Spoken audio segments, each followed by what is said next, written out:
Today वाम travel में आप सभी का फिर से स्वागत है दोस्तों। आज मैं फिर से आया हूं आप सबके बीच एक ऐसे प्रसिद्ध मंदिर के बीच जानकारी लेकर जिसके बारे में बहुत दूर दूर तक चर्चाएं हैं। हमारे बीच हैं पंडित जी यहाँ के, जो बहुत ही पुजारी हैं और जो बहुत ही प्रसिद्ध हैं, बहुत अच्छे हैं। इनसे आप कोई भी आके इस मंदिर के बारे में जानकारी ले सकते हैं। और हम आज आए हैं एक कठिराव जो कि वाराणसी में आता है, माँ नक्टेश्वरी धाम, जो कि बहुत ही प्रसिद्ध और चर्चित मंदिर है। और आज हम गुरु जी से बात करेंगे इस मंदिर के बारे में कि इस मंदिर की विशेषता क्या है, कहाँ कहाँ तक इसकी दूर दूर तक चर्चाएं हैं, महिमा क्या है, स्थापना कैसे हुई, सब जानकारियाँ लेंगे। हमारे साथ गुरु जी हैं। और गुरु जी से मेरा पहला ये सवाल है कि गुरु जी, इस मंदिर की जो स्थापना हुई, इसकी क्या गुण है, सब इसके बारे में पहले आप जानकारी देंगे। सुनने में आया कि इस मंदिर की स्थापना आज के 200 वर्ष पहले हो चुकी है। और इन्हें माता भगवती आदिशक्ति नटेश्वरी देवी के नाम से माना जाता है। इस मूर्ति की स्थापना ला के नहीं किया गया है। माता भगवती देवी पीपल के वृक्ष से खुद निकली हुई हैं। जी जी। और जैसे जैसे मंदिर की स्थापना करते गए, हम लोग बढ़ते गए, वैसे वैसे मूर्ति चलते चलते यहाँ तक चल के आई है। जी। और बहुत शक्ति इस माता जी के अंदर है, अपार शक्ति है। और इनकी व्याख्या पूरे भारत के अंदर सब जगह व्याप्त है। जो पहले के पांडव वगैरह ये सब जितने लोग हैं इस स्थान से होके गुजरे हुए हैं। जी। तो पंडित जी, यहाँ की जो, जैसे कि सभी मंदिर के पीछे एक न एक कहानियाँ रहती हैं कि मंदिर से जुड़ी हुई, कि ऐसे कुछ इस मंदिर की स्थापना हुई, इस मंदिर के पीछे की क्या कहानी है? देखिए, पहले तो इस मंदिर के पीछे ये कहानी है कि हमें कहना चाहेंगे कि माता नक्टेश्वरी भवानी के बड़ा नाम।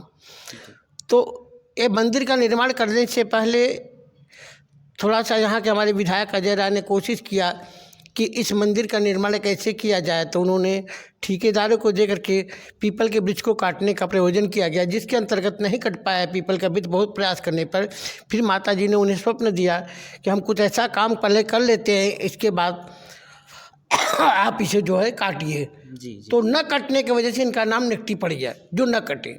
नकटी भवानी इसी के नाम। और इनके 5 अंग ऐसे गिरे हुए हैं जो इनके द्वारा गिराया गया है, किसी व्यक्ति ने नहीं गिराया है। जो भारत में क्या, पूरे विश्व में क्या, भारत में कहीं भी ऐसे अंग इनके नहीं है जो इस मंदिर के बाहर यहीं से ज्वाइन किए हुए हैं, और इसी नाम से प्रसिद्ध है। अच्छा। जैसा कि यहाँ के मंदिर के चारों तरफ, अभी हम आपको वीडियो में बाद में दिखाएंगे कि यहाँ के चारों तरफ जो पीपल की डालियाँ हैं 5 तरफ गिरी हुई हैं। एक इधर गिरा हुआ है, एक उधर गिरा है, और इस साइड और इस साइड, टोटल 5 साइड गिरी हुई हैं डालियाँ। मेन रूट तो ख़त्म हो गया है, लेकिन डालियाँ इसकी अभी भी बनी हुई हैं। हमने बरगद के पेड़ में तो देखा है कि डालियाँ जिंदा रहती हैं, उसके रूट निकल जाते हैं, लेकिन पीपल के पेड़ में ऐसा नहीं देखा है। यहाँ पे ये चमत्कार समझिए, चाहे जो भी समझिए, चाहे नक्टेश्वरी धाम जो है, माता जी का कृपा है, जो भी है, लेकिन यहाँ के पीपल की डालियाँ अभी भी एकदम बढ़िया हैं और मोटे हैं। तो क्या यही विशेषता इस मंदिर की समझ? हाँ, इस मंदिर की यही विशेषता ये है, ये मूर्ति अपने से चल के यहाँ तक आई है। ये मूर्ति इस ज़मीन से 20 फीट नीचे थी। जैसे जैसे मंदिर का निर्माण होते गया, वैसे मूर्ति चलती हुई ऊपर तक यहाँ तक आई है माता रानी। जी। तो यहाँ की सबसे बड़ी विशेषता ये है कि यहाँ पे मंदिर की स्थापना जो हुई, यहाँ पे जो मूर्तियाँ हैं ये अपने आप 20 फीट नीचे थी, अपने आप बाहर निकल कर आई हैं। ऐसा नहीं है कि कहीं से मूर्ति लाकर स्थापना किया गया है। यहाँ की मूर्तियाँ बहुत ही प्रचलित हैं और देवी माँ की ये जो मंदिर है, बहुत दूर दूर तक भारत के विभिन्न क्षेत्रों में इसकी जानकारियाँ, चर्चा और विशेषताएँ बनी हुई हैं। इसी वजह से आज हम लोग जौनपुर से चल के ट्रेवल करके इस वीडियो में हमने ये सब जानकारी देने की कोशिश किया, और इससे जुड़ी हुई और भी कहानियाँ आपको दिखाएंगे। इसके पहले आपको जितने भी यहाँ के चीज़ें हैं वो सब दिखाएंगे। लेकिन यहाँ पे हमने देखा कि अभी जब उधर गए थे हम लोग घूमने के लिए, तो वहाँ पे एक प्राइमरी स्कूल दिखा और इंटर कॉलेज भी दिखा और कुछ तालाब भी थे। क्या इसके बारे में क्या कुछ बताएंगे? प्राइमरी स्कूल, इंटर कॉलेज, तालाब ये मंदिर के प्रांगण के अंतर्गत ही आते हैं। ये सरकारी गवर्नमेंट स्कूल है, पर मंदिर प्रांगण के अंदर आते हैं। डबल तालाब है, गौशाला है इसके अंदर, ठीक ना। एक तालाब जो है बाउंड्री के बाहर, उधर गौशाला है। एक तालाब यहाँ पे है जी। और यहाँ 2 विद्यालय, एक मिडिल स्कूल है, एक प्राइमरी स्कूल है। 2 विद्यालय प्लस संस्कृत पाठशाला भी है। अच्छा। जो कि आपका यहीं फ्रंट पर 3-3 विद्यालय यहाँ पर हैं, इसी मंदिर प्रांगण के अंदर ही है। अच्छा। ठीक। और यहाँ पे अगर जैसे कि मेला वाला लगता है, कुछ मंदिरें होती हैं जो कि एक मंगलवार हो गया, सोमवार हो गया, तो यहाँ पे मेला का क्या? माता भवानी नक्टेश्वरी का दिन शुक्रवार का दिन है। ऐसे नवरात्रि के महीने में शिवरात्रि के अवसर पर अन्य विभिन्न त्योहारों पर अवसरों पर यहाँ बहुत ज़्यादा संख्या के अंदर हज़ारों हज़ार की संख्या में यहाँ दर्शनार्थी आते हैं और मेला चलता है। जैसा कि जानकारियाँ गुरुजी ने दिया, और यहाँ पे एक पीछे तालाब भी अभी आप सबको बाद में दिखाएंगे। एक प्राइमरी स्कूल है, एक मिडिल स्कूल है, और यहाँ पे सुविधाएं क्या हैं प्राइमरी स्कूल की और मिडिल स्कूल की? देखिए, सुविधा की बात जहाँ तक कहा जाए तो बहुत खेद के साथ हमें ये कहना पड़ रहा है, अभी तक मुझे 2 वर्ष इस मंदिर पर आए हो गया, लेकिन इस मंदिर के अंदर महिलाओं के लिए कोई सुलभ कॉम्प्लेक्स व्यवस्था नहीं है। इस बात की मुझे बड़े खेद के साथ कहना पड़ा है, क्योंकि हमें जब नवरात्र के महीने में कहना पड़ता है, महिलाओं से पूछते कि हम कहाँ जाएं, तो बड़ी असमंजस की स्थिति बन जाती है हम लोगों की। इसलिए हम यहाँ की विधायक से कई बार हमने आग्रह किया कि कृपा करके एक काम तो इतना कर दीजिए, बाकी का काम जैसे भी होगा वो दिखा जाएगा।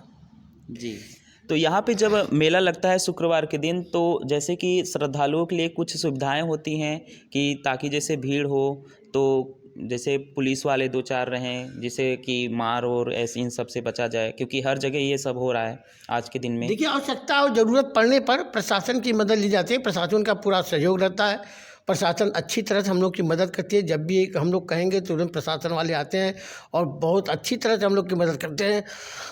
यहाँ के दुकानदार वगैरह सब अच्छे हैं, सब बढ़िया हैं, और किसी प्रकार का यहाँ पर कोई भी समस्या, किसी प्रकार की दर्शनार्थी के साथ कोई भी समस्या, क्योंकि हमारी पर्सनल टीम भी है जो यहाँ पर मेले के समय काम करती है। हमारी खुद की टीम लोग की 11 लोगों की, जो मेले के उपरांत वो चारों तरफ घूम घूम करके काम करते, कहीं किसी इस तरफ से अवांछनीय तत्व जो है किसी प्रकार का ऐसा काम न कर पाए। अच्छा, तो यहाँ के जितने भी श्रद्धालु हैं, जैसे कि माता रानी से जुड़े हुए हैं, उनके लिए आप कुछ कहना चाहेंगे? मैं दर्शनार्थियों से और श्रद्धालुओं से यही कहना चाहूँगा कि विश्वास और भरोसा पर ही संसार की सारी गाड़ियाँ चलती हैं। हमारे माता भगवती पर भरोसा रखो। बहुतों लोगों का, हज़ारों हज़ार लाखों लोगों का काम यहाँ से हुआ है। लोगों ने आकर कहा है कि नहीं, हमारा काम हुआ है, यहाँ बड़ी शक्ति है माता जी के अंदर, और इसी कृपा के साथ माता जी के यहाँ भीड़ होती है। अच्छा, तो अगर जैसे कि आपको सरकार से कुछ सुविधाएं चाहती हों या फिर प्रशासन की कोई सुविधाएं चाहती हों, उसके लिए कुछ है मंदिर के लिए जो कि आपको चाहिए उसके लिए? मैं गवर्नमेंट से निवेदन करना चाहूँगा कि मंदिर का जो है खर्च जो है प्लस अपना खर्च जो है वो पूरी तरह से नहीं हो पाता है। अगर गवर्नमेंट प्रशासन, गवर्नमेंट का ध्यान अगर इस तरफ पड़ गया तो हम लोग का भी काम हो जाएगा, और उसी पैसे से बचा करके इस मंदिर के जो है और कार्यक्रम के अंदर हम लोग पैसा लगाने का पूरा प्रयास करते हैं और करेंगे।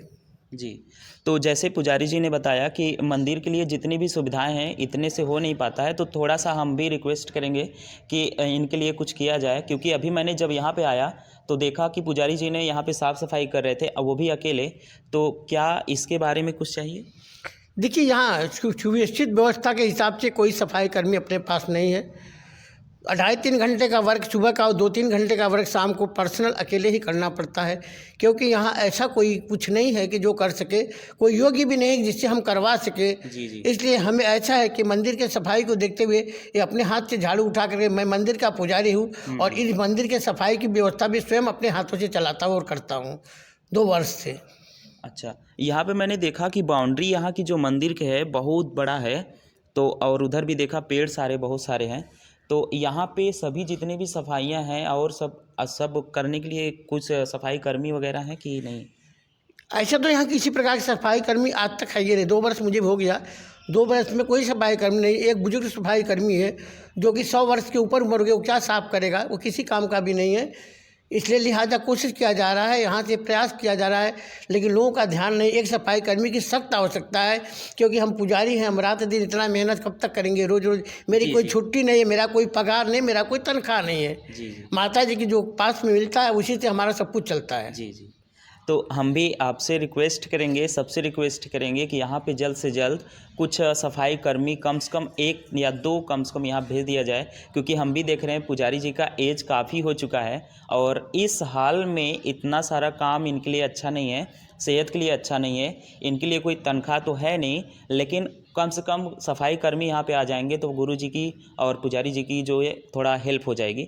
तो इसलिए आप सबसे रिक्वेस्ट है, सरकार से रिक्वेस्ट है, यहाँ के प्रशासन से रिक्वेस्ट है, जल्द से जल्द इसके लिए कुछ किया जाए।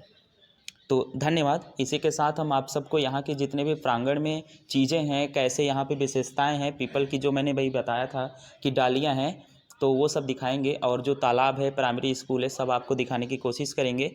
और एक चीज़, यहाँ की जो मंदिर की स्थापना हुई अभी आपने बताया था, इसके बारे में थोड़ा सा जानकारी दे दें कि मंदिर का स्थापना किसने कराई थी। मंदिर की स्थापना एक पटेल करके हमारे कबीरामपुर गांव है, वहीं के हम भी रहने वाले हैं, बगल जी के जी। रामनगर गांव के। वहाँ के कोई, अब मुझे तो नाम नहीं पता, लेकिन कोई स्थापना का काम कबीरामपुर का कोई पटेल थे, उन्होंने शुरुआत में स्थापना यहाँ का किया है। जी।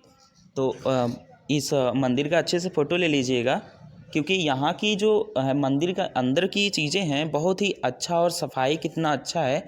और आप सब तस्वीर देख लीजिएगा, जो मंदिर है यहाँ पे स्थापित नहीं किया गया, ये 25 फीट नीचे से निकल के आया है, वो भी अपने आप। तो ये यहाँ की सबसे बड़ी विशेषता है। और बहुत दूर दूर तक भारत के विभिन्न क्षेत्रों में माता रानी नक्टेश्वरी धाम का बहुत दूर दूर तक चर्चाएं हैं, और श्रद्धालुओं का, भक्तों का बहुत दूर दूर से आना होता है यहाँ पे। और शुक्रवार के दिन यहाँ पे मेला लगता है, और श्रद्धालु यहाँ पे बहुत ही मन से यहाँ पे आते हैं, और मेला देख के और माता का दर्शन करके जाते हैं, और मनोकामनाएं पूरी होती हैं। इसी के साथ आपको लेकर चलते हैं। गुरुजी ने बोला था कि ये जो पीपल का पेड़ है इसके 5 अंग है, जो वीडियो के पहले मैंने बताया था। तो वो 5 अंग कौन कौन से हैं गुरुजी, वो दिखाने जा रहे हैं। आइए हम सबसे सर्वप्रथम पहला अंग देखते हैं माता जी के, यह सामने। यहाँ पे देख सकते हैं पीपल का जो पहला अंग है ये है आपके सबके सामने। इसकी जड़ें अब नहीं है, लेकिन इसकी जो डालियाँ हैं यही इसके पहला अंग है। ऐसा पीपल में होता नहीं है, लेकिन ये नक्टेश्वरी धाम में ऐसा पहली बार देखने को मिल रहा है। पीपल के पेड़ में ऐसा तो बरगद में देखा गया, लेकिन पीपल में पहली बार देखा जा रहा है। आइए आइए आप सबको अब दूसरा अंग दिखाने की कोशिश करते हैं।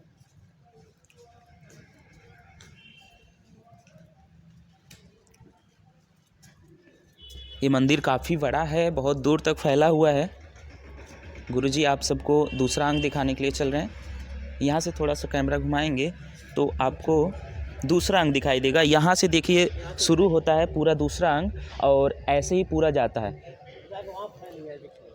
आगे जाके देखिए पूरा फैल गया है। ये माता जी का दूसरा अंग है। पहला अंग आपको दिखाया था। इसकी जड़ें अब नहीं है। सबसे बड़ी विशेषता यहाँ पे यही है कि इसकी जड़ें अब नहीं है, लेकिन डालियाँ अभी भी काफ़ी बड़ी हैं, तो काफ़ी दूर तक फैली हुई हैं। चलिए आप सबको अब तीसरा अंग दिखाते हैं। यहाँ पे देखेंगे जैसे ही हम लोग सीढ़ियों से नीचे आएंगे तो यहाँ से तीसरा अंग शुरू होता है, और ये भी काफ़ी दूर तक फैला हुआ है। पीपल में ऐसा आप पहली बार देखेंगे कि बिना रूट के ही सिर्फ डालियाँ इसकी काफ़ी दूर तक फैली हुई हैं।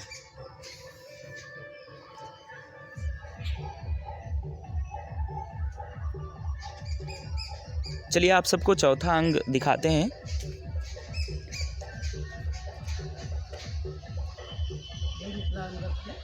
यहाँ से अब आप देखेंगे, यहाँ से देखेंगे कि यहाँ से शुरू होता है ये चौथा अंग, और पतला सा निकला हुआ है, आगे जाके काफ़ी मोटा हो गया है और काफ़ी दूर तक फैल गया है।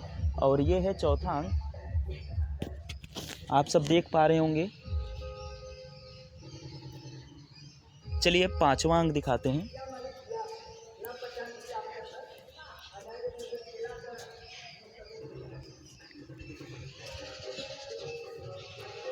यहाँ पे कुआं भी है, बगल में काफ़ी बड़ा कुआं भी है।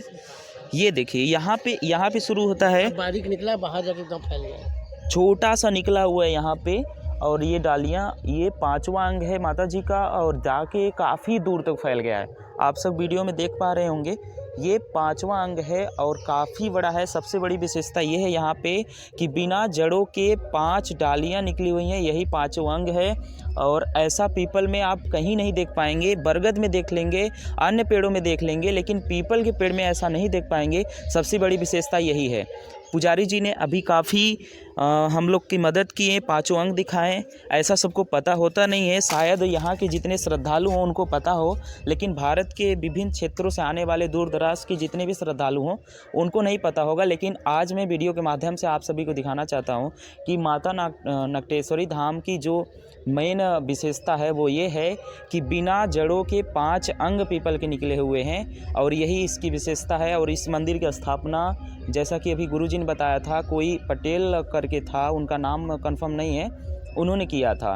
लेकिन बाद में जो मंदिर बनाया गया वो अजय राय विधायक अजय राय के द्वारा। यहाँ के जो विधायक थे अजय राय द्वारा बनाया गया, और उनको स्वप्न आया था जिसमें माता जी का, और उसी टाइम ये बनाया गया था। ऐसा ही है? जी हाँ। तो बहुत बहुत धन्यवाद आप सभी का, और पुजारी जी का बहुत बहुत धन्यवाद हाँ इतने जानकारियाँ देने के लिए। इसी के साथ ये वीडियो यहीं पे समाप्त करते हैं, और वीडियो अच्छा लगा हो तो ऐसे वीडियो के लिए हमारे चैनल को सब्सक्राइब करें, लाइक करें और कमेंट करना ना भूलें। बहुत बहुत धन्यवाद, और पुजारी जी का धन्यवाद। धन्यवाद।